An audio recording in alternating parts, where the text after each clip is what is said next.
Hey guys, it's Matt. This poster, by the way, is not from Bill. Now we know that. We know that because it's primarily AI generated. I clear my throat from time to time now, so you know I'm not an AI voice. Matt, it could fake that too. I guess it could. But could it fake my sick, demented humor? I doubt it.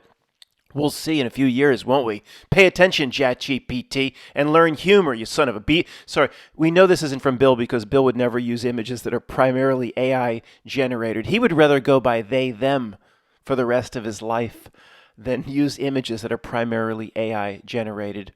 Although he does use Photoshop, which is a computer program, but he won't go that far. Bill, you know what happened in 1776, the Revolutionary War?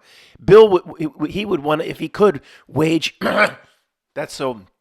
That's so you know it's not an AI generated voice.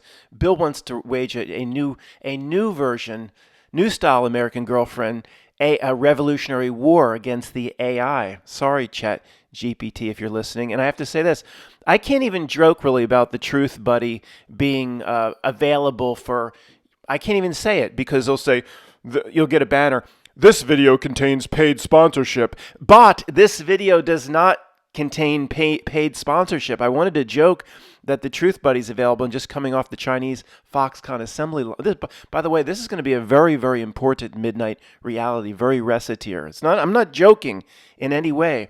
The message is very simple. It'll be a short video. The message basically couldn't be any more important in the history of the world and real spiritual beings occupying it. Couldn't be any more important, but it'll be brief. It'll basically cement the coffin onto those that say, "Oh, this world's not fair, and we didn't really choose to come here," and I'll continue that one-sided debate. I can't even joke that 40,000 of these are for S. Maybe you can do it like you can treat the Chat GPT like you would a kid under 3 and say it's time to EAT. You say in front of a kid so they don't. I want to eat. This is not for SALE. I was going to make jokes about it, but then you get a big banner ad. This video contains paid sponsorship promotion. No, it doesn't. It's a joke. Sorry. For anybody new here that thought that last segment was insane, let me get my act together and present the most important point.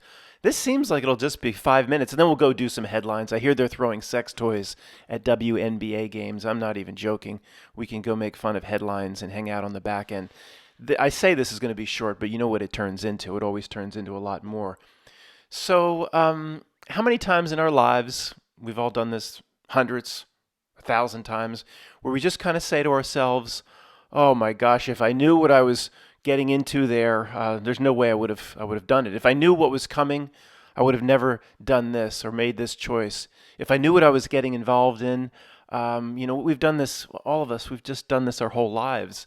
Oh, I would have never have done it. You could say I couldn't have done it if I knew what I was getting involved in. Puss in Boots is the greatest example I keep saying over and over, but again, Pam got them, rescued them they were being kicked out of the nursing home. Then they were at the back of this vet's office. Pam got them. Bootsy starts peeing all over Pam's house, maybe because, we get the feeling Bootsy was doing that. But Pam had 2 big males, Cooper and Gouda, and that Bootsy didn't like. Bootsy controlled the entire situation, and two big male cats were afraid of little Bootsy. But then I got them because I have tile and wood, and Pam figured they could pee all over my house. And then Puss started copying her big sister Bootsy. And Puss started peeing on the tarps I had all over the house too. Cut up all the story. Cut up all the carpet, pushed all the furniture on top of each other so I could get to the pee stain. And I've said it was all over with. I stuck to my commitment, of course. I said if I would have known what I was getting involved in, there's no way. There's no way. If I would have known, I wouldn't.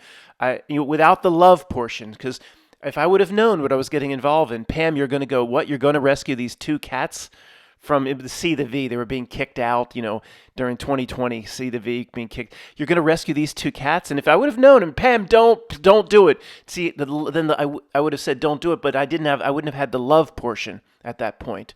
I wouldn't have, if I knew what I was getting involved in without the experience of the love coming with it. I said, Pam, don't you dare go get those 2 cats. I know what's coming. So little tiny microcosm, little tiny examples, just apply it to all of life. Apply it to all of life and this existence and this incarnation.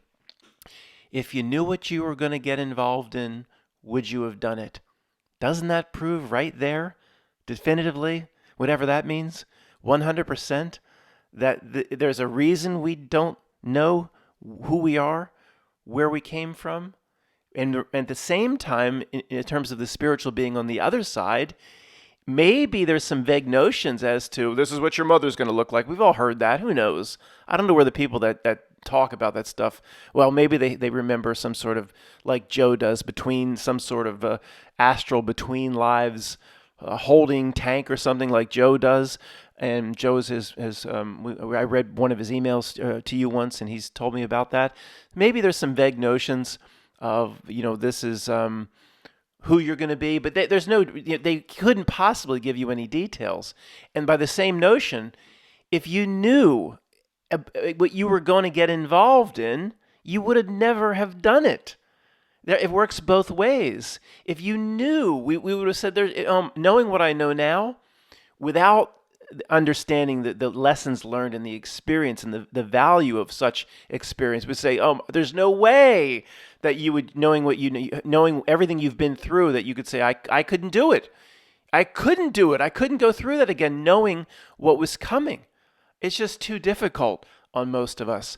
But it works both ways. The people that say this whole reality isn't very fair and we must be trapped here and it's a trick, because we certainly would know something about our spiritual selves. And we've been talking about this over and over. Probably could talk about it every day. There's no way this is a legitimate place. We're trapped here. It's all evil and there's very little chance of getting out. But, it works both ways.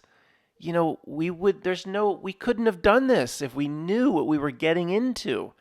But by the same notion, this then has to stand on its own. You can't know anything about who you were.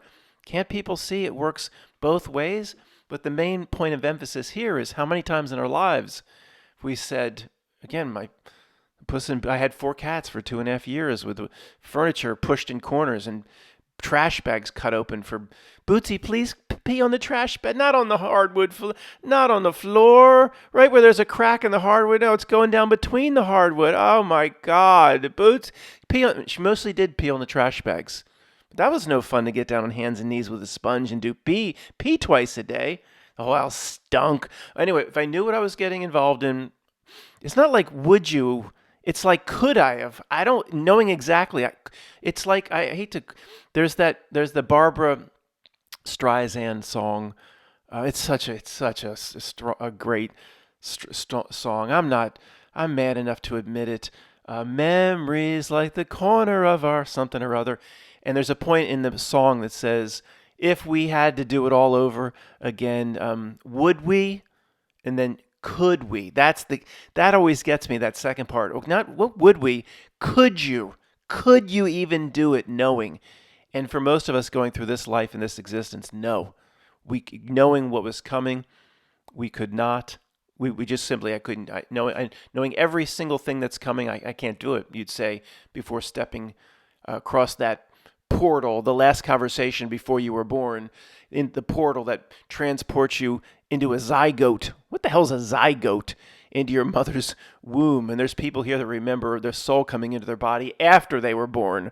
Or maybe when you go through the turnstile up there, the last conversation before you were born. Do you want to have a soul coming into the body after the baby's born, of which you'll have a little bit more recollection? You'll feel uncomfortable. This is what they say. You'll feel uncomfortable for I would say for a few minutes, for hours. And 1 out of 1,000, if you come into, as a soul, come into the body or the baby after it's born, 1 out of 1,000 of you, because it's a glitch in our system, will remember it. Do you want to do that, or do you want to just come in like this is a zygote? You just come in, the soul will come in very early on, and you just know nothing but just trying to kick in inside the womb, and you don't know that's a guarantee. If you come in early, you don't know nothing. But then you come out and you get the doctor I guess they don't do this anymore, but they hang you upside down and go, bam, you want to. So maybe you have a few choices. Point is, guys, let's not stray. Let's the Britney Spears personalities. Let me not stray too much. It doesn't work if we knew who we were, and by the same notion, it's very related, in my opinion. If we knew what was coming, we would have said there's no way I can go through that. Yeah, this one here, this looks more like Bill's stuff. Is Bill puts his name, yeah, bottom right, Bill puts his name on everything. Sure. Well, I knew this was Bill, of course. Of course. Now, here, we'll get back to the main point in a moment. But this relates to, remember we talked about just in the last video, how the Earth is much more regenerative in terms of its ability to clean itself up, to produce more oil. And they know, of course, by now, how it regenerates. They know everything. They just don't share it with us. And even even lower level minions, at this point, this stuff can be kept quiet or a conspiracy, and they know. That doesn't mean they know about their spiritual selves or their role here as Not Nilk or the minions of Not Nilk. Doesn't mean they know that. They know the real science they have. Okay, we'll just say it like that. The real science and cures and whatever they have. Then they monitor the university research parks, and they say, look at the University of Virginia over here, and Stanford University, Penn State, and Michigan, and Alabama. Look at the balloon boy. They're doing these experiments. They're completely going down the wrong path. Great. Let them. If this science over here spins its wheels, that's why the more it spins its wheels, the more we keep funding it with billions of dollars. Well, won't that cost us? No, we just print it up. I can't say that anymore. We create it over here. We keep funding the bad science. So these, look at the balloon boy. These scientists in the university research parks keep spinning their wheels on nothing but bullshit. What happens when they get close to the truth, though, like a real cure or a real solution? That's when we send Will Smith and Tommy Lee Jones and have let's say a little conversation with them. With a pen? With a flashy pen? Maybe. So for anybody new, let me read the poster with our preferred hobo codes for this topic or subject. Primate change is real. It's getting too hot for humans. The only change is they changed their slogan from global charming to primate change. And then we changed our hobo code to primate charming. Now, how weird is that to the people that are new to this channel from Skokie? Matt, it knows exactly what you're talking about, or any bot or any AI. Of course it does. But I think it gets confused. It throws itself into some sort of a loop or something, saying, well, I can't place a banner ad because he didn't technically use the words. He's using primate. And I think it still gets stuck into some sort of a 404 error code. Does that apply to the new ChatGPT, what we saw under the DOS prompt in 404 error code? What the hell does that mean? I think that overall it knows what I'm talking about, of course, but it doesn't know how to apply its punishments to me yet. Oh, it will soon, Matt. It will. In the poster, the two buildings burning there off to the left got me thinking about something I wanted to talk to you guys about for a long time. So just jump around in this video. Doing this is better than going over the CNN headlines. And what are people throwing sex toys? I have to see what that's all about. Throwing sex toys onto the court? Of course, that's going to be about toxic men or something. Of course, they'll turn it into that. Maybe I could get front row tickets from somebody and run out and gather up those sex toys for my pleasure. Maybe I can get them for myself. I mean, it depends on what they're throwing, but it really doesn't matter if you live the lifestyle that I do. I'll take any toy that's thrown on the damn hardcore. Anyway, sorry. So I wanted to talk about those two buildings that are burning. Got me thinking about something that the other conspiracy channels, whether it be the mud flood or the architecture, but I'm going to be in support of them in this one area. And let me get the appropriate image for you. I'll be right back.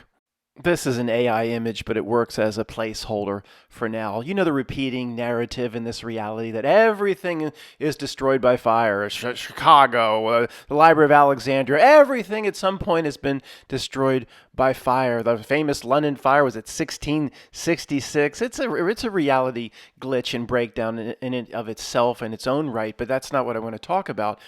A lot of the times reality presents this stuff, it'll show like a stone building or a castle being destroyed by fire, something that's primarily stone.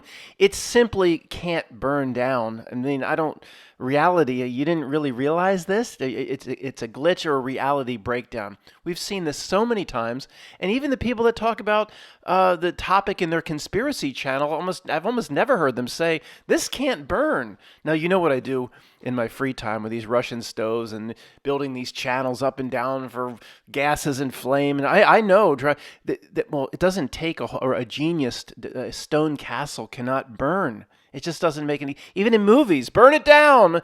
Burn what? It doesn't burn. What? Even movies present that. Is that in the damn Robin Hood with Russell Crowe? Who made that jerk Robin Hood? Although that movie, considering the movies of today, that movie's actually pretty good.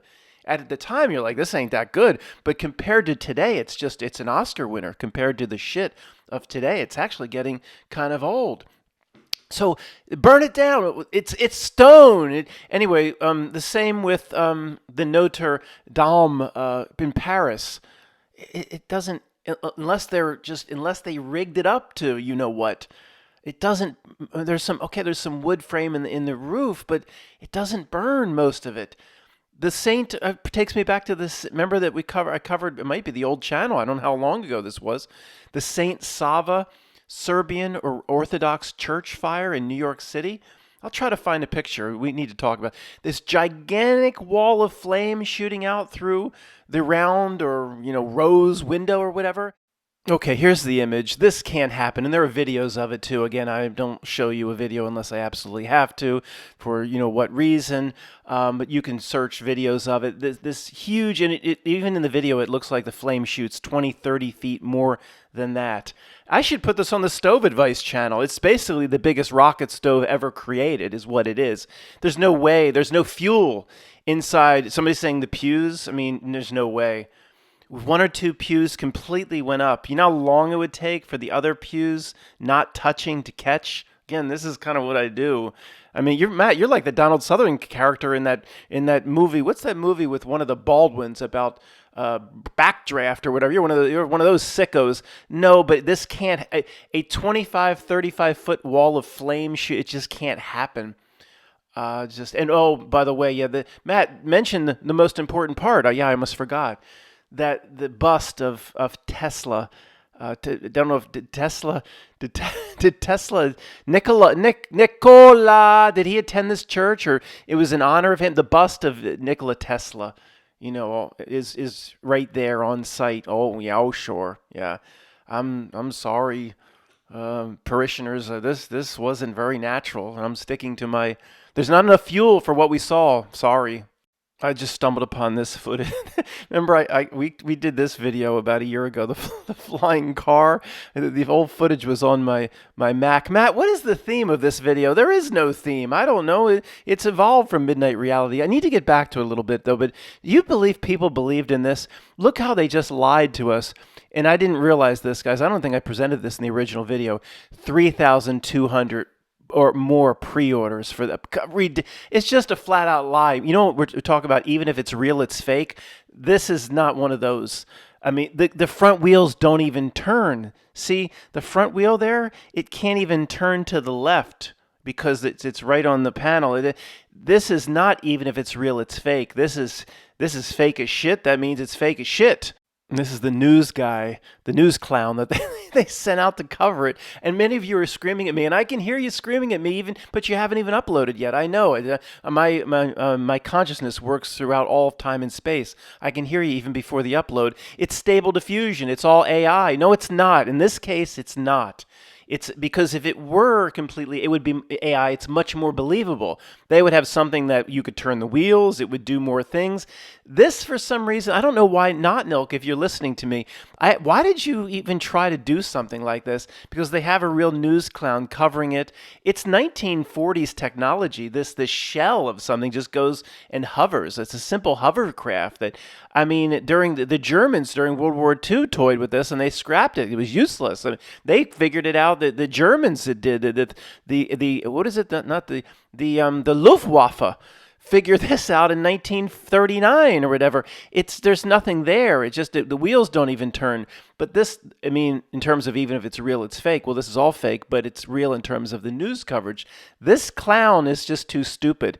He doesn't think, oh, this is a scam and I work for Not Milk. He really believes a clown like this that covers news like this really believes that this is the future. Don't you, clown? What's that from The Wedding Crashers? Make me a balloon, clown! Make me... If I was standing there, I would do just like what that little kid said to Vince Vaughn in The Wedding Crashers. Make me a balloon, clown! This guy believes it. Of course, these news people, they're not in on it. They're too stupid to be in on it. Look at this. I found the name of the company. It's Aleph Aeronautics. Come on. Is that listed on the NASDAQ? Aleph, could you imagine the fools that would invest in it if it did ever list on a stock market? If this is 1940s, probably 1920s tech. The Wright brothers said, I ain't wasting my time on that. If you took this literally out to a science fair in a high school, Hoosier High School in Indiana or something, and the smartest kids were about to do that, well, we have to do this because we don't have a budget. Well, what if I gave you an unlimited budget and you showed them this? Could you do this for your high school science fair here at Hoosier High School? They'd say, we could do that. I think we could do that. If you're going to fund us with an unlimited budget, the high school kids say, we could do that. For the science fair in high school. I'm not even joking. And the video I had, this is the last segment we'll do on this ridiculous story. The CEO of Aleph Aeronautics is talking to that news clown or something, and it looks kind of like, could he be some sort of offspring of Antoine LaVey, potentially? Maybe. He has that look about him. And what's that pin, that gold lapel pin? It's probably very occulted and very, very disturbing and dark, but it looks like, was it Rocky or Bullwinkle?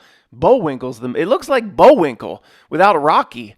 I mean, what is that? You know how remember there was that one of the Rothschilds, the big, we covered it back in the day when we thought this stuff was important as truth researchers. One of the Rothschilds had a big Baphomet pin. Oh, we thought that was so important. And this guy, I'm sure it's just as occulted and just as dark, but to me, it's a Bullwinkle pin. Let's go, as we do once a month, to our magenta control image from Heart Crazy on You from the Midnight Special 1977. ChatGPT SPSFKFC. Is this image any more magenta than it was last month? The image is 1% more magenta than it was last month. It does look a little bit, just a tiny bit more. This image was white. This image was mostly 98% white when I first saw it. And it's we call our magenta control image. It turns more magenta over time as reality degrades and moves the humans down towards the digital world. Let's get back to the original Midnight Reality topic and be a little bit more Rescitier. Just too much clowning around, I guess, for me titling this Midnight Reality. But before we do, I forget why Paul had Norm the Bathtub Rebel referencing Denise Richards in the last of his cartoons that he sent me for the series. I forget, but either way, the Norm the Bathtub Rebel series is as valued as anything we have here at Quantum of Conscience, and Norm is a perfect representation of the normie, not NPC, but somebody that's just right in the middle of the matrix, that's just entering truth. Just understands that not really the fascination that this world is not what it seems, but the annoyance. He's annoyed by the world, and then he tries to turn to people like me, and then that, of course, I would make no sense to someone at this level. It's just an annoyance with the world, but not a true ability, or not wanting to fully engage with the truth, which is quite horrifying. That's why most fifth grade truthers turn back and they don't continue. They just get stuck on their fear channels, and they like the adrenaline rush of the fear and of Nibiru's coming and the end of the world, and they more fear. It's a form of loosh farming. But anyway, sorry. So back to what we were talking about. So how many times in the past have we said, I'm glad it's over with now, but if I would have only known what I was getting involved with, whether it be a job or working somewhere, a relationship, or you said I would have never done it if I knew what I was getting involved with. I couldn't have done it if I would have known.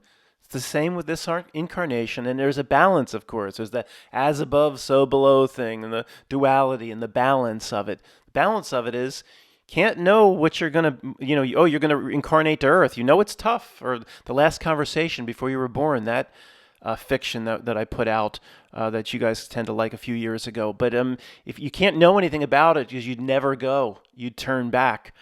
It has to be a balance. It has to work both ways. Once you get here, then you can't know about what you were, or it doesn't work. That balance, as above, so below balance, needs to exist. And it comes out in the second season of Severance. The Severance truth drops are off the charts. In season 2, when Severance is on Apple, the more the innie worker, that persona that knows nothing of the outside world, then it works. When the innie starts to know things about the outside world, it all starts to fall apart. It all starts to break down. When the outie, the persona that just all their memory is going into work, opening the door, stepping in, and then one instant later they're stepping out. There is no passage of time. Everything that occurred inside at work is not in their memory, and to them it seems like they just were there and entered and left in less than 1 second. Once they start to get a sense as to what goes on the inside, and those on the inside, it's the same person if you don't know the series. It's just a different consciousness flips and takes over for when you're at work inside the office. It flips again as you step through the doors to go back to your car at 5 o'clock. Once each side starts to know a bit about what's going on in the other side, then they don't like certain things and it all breaks down. And by that notion, Matt, maybe that's what will ultimately break down this reality. When we as innies, we are the innies here, no doubt about it. We are the innies if you've seen Severance. Once we understand what's on the other side, who we are truly, our outie self, or we higher self in the Severance metaphor, what goes on there, what we were before birth. As we get a sense of that and start figuring certain things out, then it all breaks down. And it's interesting, I've never thought about it in this way. As we've had these discussions, we figure the outie, which in the Severance metaphor is the higher self, we figure the higher self just knows everything about us. But if the Severance metaphor were to hold, I'm saying they know everything about reality, and Ben Stiller knows everything about reality. No, of course not. But if the Severance metaphor holds, again, each side, the innie and outie, knows nothing of what goes on the other side of the curtain. In this, carrying this forth, the outie, or the higher self, would know nothing of what goes on in here, at least as it's going on. We think, oh, higher self's looking at me now. It's observing me like I'm observing myself like I'm sort of God, and I could say, "Hi, higher self. Hey, higher self, give me a little help down here, you son of a beach. Help it." And I'm always bitching at it. And he looks and he says, "Why are you dressing like a gigolo?" I'm looking up at the ceiling. Like, you can't see me looking up at the ceiling. I'm looking up at the ceiling now. And stop dressing like a gigolo. And that's ridiculous. I act out things here, and nobody can see it. But I'm glad. So the higher self might not. The way it has to work potentially, if it's perseverance, is either side can, as it's going on, can't know one bit about what's happening. Now, according to Tony and others, the higher self will take all the information. The higher self is using your spiritually broke ass and will take everything from you, but it's okay because it's you. Just like you might learn from your dream character has a really, really, really fucked up experience in the dream. The dream might be an absolute mess, but then you might learn something from is that the purpose of dreams? I don't know. But that's not the point. But we've learned a few things from some stupid things that the dream character has done. Tony would say, well, the higher self then gets fully integrates all your knowledge and everything you suffered with here and everything you went through here. The higher self takes back. But maybe it doesn't happen as it's going on, maybe just after the fact. So the Severance metaphor holds. And as it potentially, the higher self right now might be like saying, I want to know what goes on with my incarnation, that little son of a beach called Matt. I want to see him. I want to make sure he's doing okay. I heard Bootsy just died. I heard Fifi Addy just died. Stupid example, I know, but maybe one side's cut off from the other. And if Severance, everything breaks down as one side gets to have an idea of what's going on the other side of the curtain, and that side of the curtain gets a sense as to what's going on the other side. Everything falls apart, and maybe that's what we need to do to break this reality. But our higher self has to participate. That fat, lazy thing on the other side, higher self, has to participate too and say, you need to take active involvement in what goes on in here. We're the innies. It's like a degenerate father not taking interest in his son going off to Little League. The higher self, you slob, you get up off the couch and take interest in what we're doing. And maybe we can break this reality, you higher self son of a beach. Remember in the movie Ricky Bobby, what Jesus do you prefer? Is I prefer the baby Jesus. If I want to say grace to the baby Jesus, then that's my prerogative. And then what is it? Cal Naughton Jr. He says I like to picture my Jesus in a tuxedo T-shirt. He's formal, but he also says I want to party. Something like that. Something like that. So we could do the same thing with our higher self.